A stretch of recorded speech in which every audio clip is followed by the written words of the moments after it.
everyone, welcome to another motovlog on my channel. My name is Marshall3498, and on today's motovlog, what I'd like to talk about is motorcycle related as usual on my channel.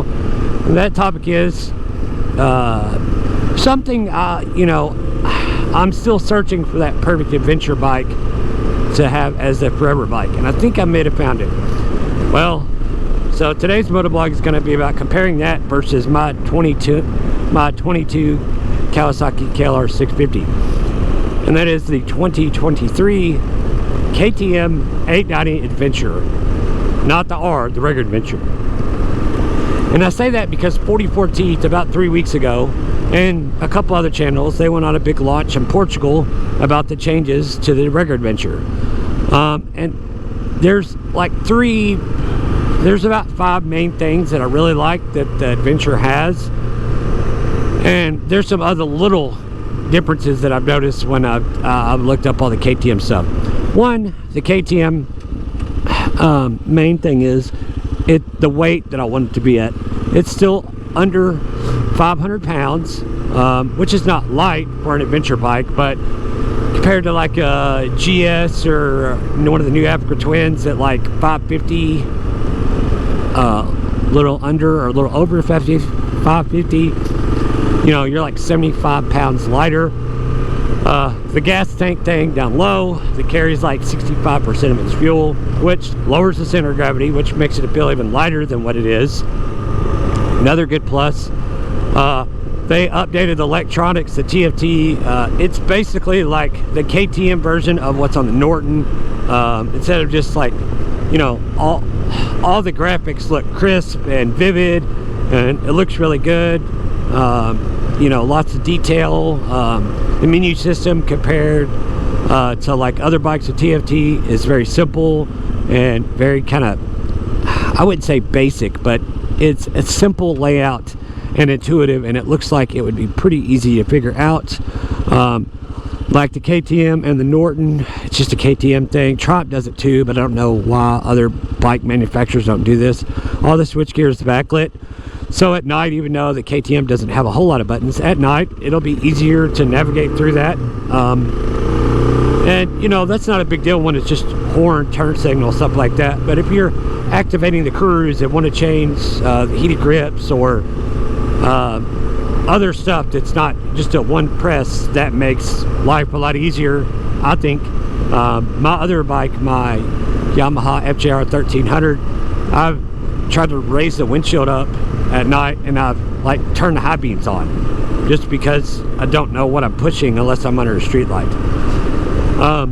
You know, the KTM has traction control with IMU, so it's lean sensitive traction control and lean sensitive ABS, which is nice. You know, the KTM has several riding modes, not too little, but it has everything, or not too many riding modes. You can't tailor a lot of stuff as much as you can on other bikes on the riding modes, but there's enough there to please most people, I think.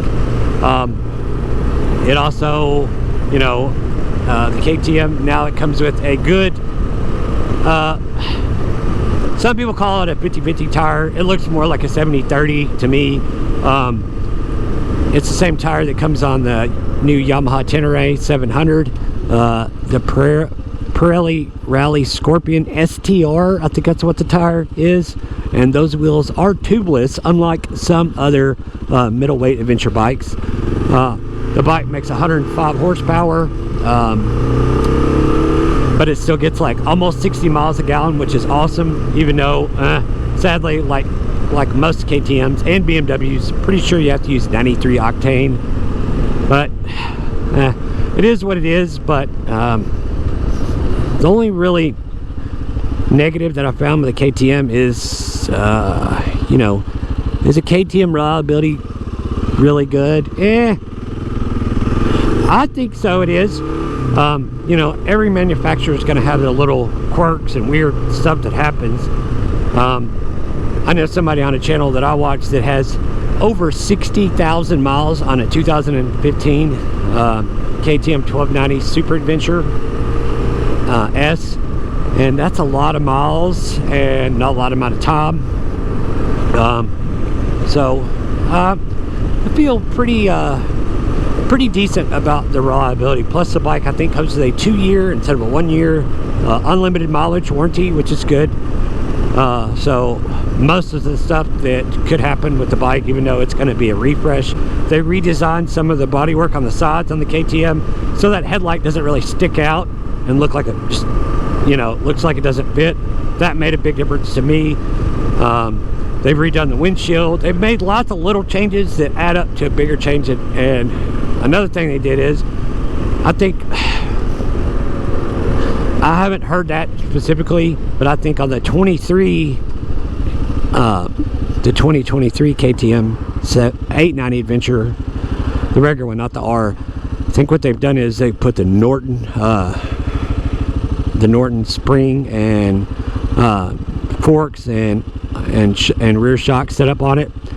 Because the one tester, yes, it is fully adjustable on the front now, which you normally didn't get on the S model. It was just fixed. The rear is adjustable too, but it's only adjustable preload and dampening, not rebound, I think, or maybe it's one or the other, I don't remember, but I know it is preload adjustable, and it's either just rebound or dampening. I'm not sure which, but that's okay.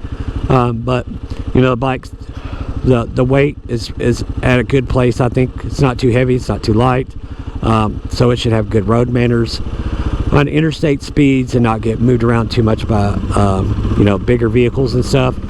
And you know, like I said, I think the bike just has lots of little things. Like now it even has, KTM thinks of lots of little things that doesn't seem like it adds up, but if you look at all the things, I think they add up to a better bike in total. It already has a 12-volt just regular cigarette lighter adapter, like right underneath the dash, and on the side of the dash it even has a USB on the side, so you have both. You have basically, you can have at least 2 USB ports once you plug a cigarette lighter into the front from the factory. In the back, underneath the seat, it already has a fused accessory circuit, one with the key on, with the key off, same thing underneath the headlight. So you have 4 circuits already from the factory to add accessory ports to without having to hack into the regular harness, which is good for people who like to work on their own stuff and add all that stuff themselves without having to hack in stuff, take it bike to a dealer, pay an enormous amount of money. Wiring is not hard, guys. I was an electrician for over 10 years where I'm from. It's not hard. You just have to be smart, take your time, don't do anything that you wouldn't be proud of to do, and just do it the right way. And it's not really that hard. It is time consuming and kind of a pain, but it's not that bad. So I think the KTM may be my bike to replace this in maybe the end of 2023.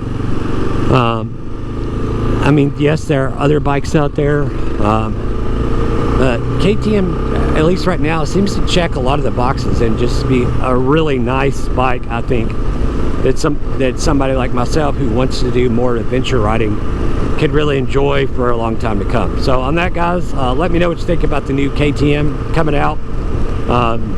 They're not quite hit dealers yet, but I'd like to know everybody's thoughts and opinions, what they think, what they like, what they don't like.